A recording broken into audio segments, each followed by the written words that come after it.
کیا ایسا کچھ ہوا تھا اس وقت حرت راحت میں ایک آتش فشاں پہاڑ جو کہ صدیوں سے خاموش ہے، اور جدید سائنسی تحقیقات بتاتی ہیں کہ آخری بار 654 ہجری میں لاوا اگلا تھا، اور یہ لاوا اپنے مرکز سے شمال کی جانب 30 کلومیٹر تک گیا تھا، اور یہ پگھلا ہوا لاوا ایک ایسے مقام تک جا پہنچا تھا جہاں سے مدینہ منورہ کا شہر صرف 12 کلومیٹر دور تھا۔ بہرحال دوستو، خاتم النبیین رسول کریم صلی اللہ علیہ وسلم کے فرامین کی روشنی میں قطعی قیامت قائم ہونے میں تقریباً 2.25 صدیاں باقی ہیں۔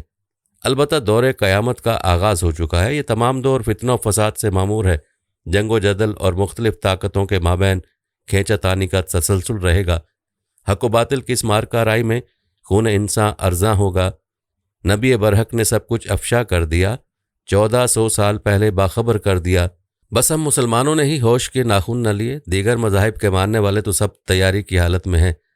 یہودی دجال کا انتظار کر رہے ہیں، مسیحی اپنے تئیں تیار، جناب عیسیٰ علیہ السلام کا پھر سے ظہور ہوگا، عصر کا وقت ہوگا، دمشق کی مسجد اموی میں لوگ نماز کی تیاری میں مصروف ہوں گے، اور وہ مسجد کے مینار سے ہوتے ہوئے یوں صحن میں اتریں گے کہ 2 فرشتوں کے کاندھوں پر ہاتھ ٹکائے ہوں گے۔ تازہ کیے ہوئے وضو کا پانی قطروں کی شکل میں ان کے بازوؤں سے ٹپکے گا۔ امام مہدی علیہ السلام کی امامت میں وہ نماز ادا کریں گے۔ ان کے تتبع میں بہت سے مسیحی لوگ مسلمانوں کے ساتھ آ ملیں گے، یہاں تک تو حضور صلی اللہ علیہ وسلم کے فرمائے ہوئے پر تمام مکاتب فکر کے مسلمانوں کا ایمان ہے۔ گویا تاریخ بھی تسبیح کے دانوں کی طرح ایک دوسرے سے جڑی ہے، جو رسول صلی اللہ علیہ وسلم نے 1400 سال پہلے فرمایا تھا۔ اس پر غور فرمائیے اور ذرا ارد گرد دیکھیں تو عقل دنگ رہ جائے گی۔ حضرت عمر بن خطاب سے روایت ہے کہ رسول اللہ صلی اللہ علیہ وسلم نے فرمایا، لونڈی اپنے مالکن کو جنم دے گی، اور یہ کہ تو دیکھے گا کہ برہنہ پاننگ دھڑنگ محتاج بکریاں چرانے والے اونچی عمارتیں تعمیر کریں گے۔ اس حدیث کے پہلے حصے کے بارے کئی علماء کا کہنا ہے کہ یہاں اسلامی فتوحات کی طرف اشارہ ہے، جہاں پہ کثرت سے لونڈیاں قیدی بنا کر لائی گئیں، اور پھر لونڈیوں نے بچوں کو جنم دیا، پھر انہیں حرم میں رکھنے کا رواج ہو گیا۔ جبکہ کچھ علماء کا کہنا ہے کہ اس حدیث میں نافرمان اولاد کی جانب اشارہ ہے کہ بیٹی اپنی ماں سے ایسا سلوک کرے گی جیسے ماں اس کی غلام ہو۔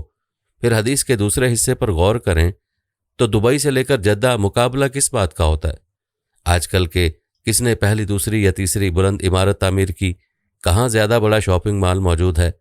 غرور و تکبر اور شان و شوکت کے وہ مناظر جنہیں 1400 سال پہلے بیان کیا گیا تھا۔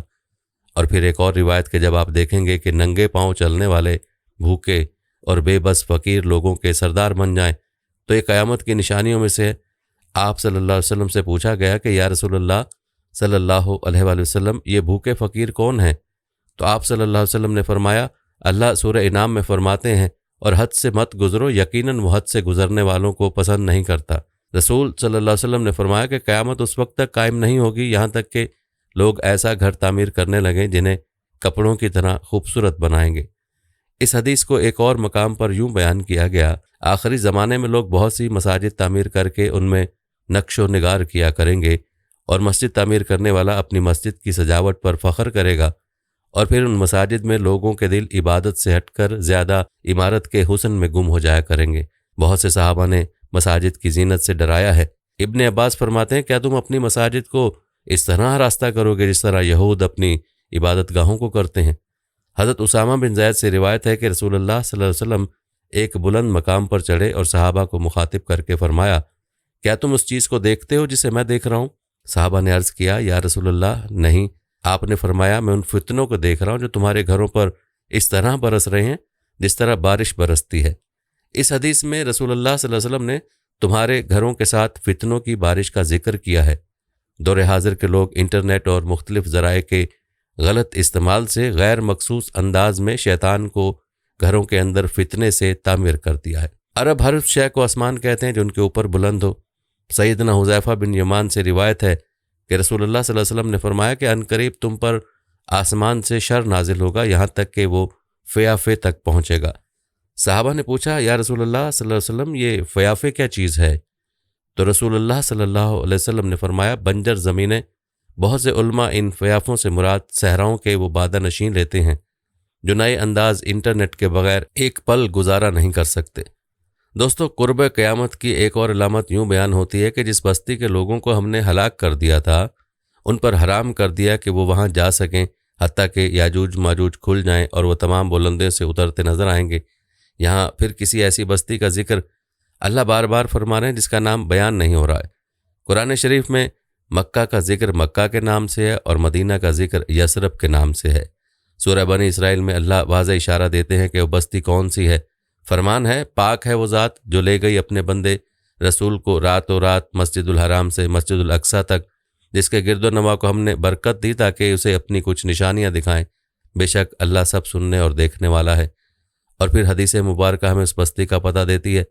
حضرت جابر بن عبداللہ سے روایت ہے کہ انہوں نے رسول اللہ صلی اللہ علیہ وسلم سے سنا کہ جب قریش نے میری بات کا یقین نہ کیا تو اللہ نے یروشلم کو میری آنکھوں کے سامنے کر دیا اور میں نے اس کی تفصیل دیکھ کر بیان کی۔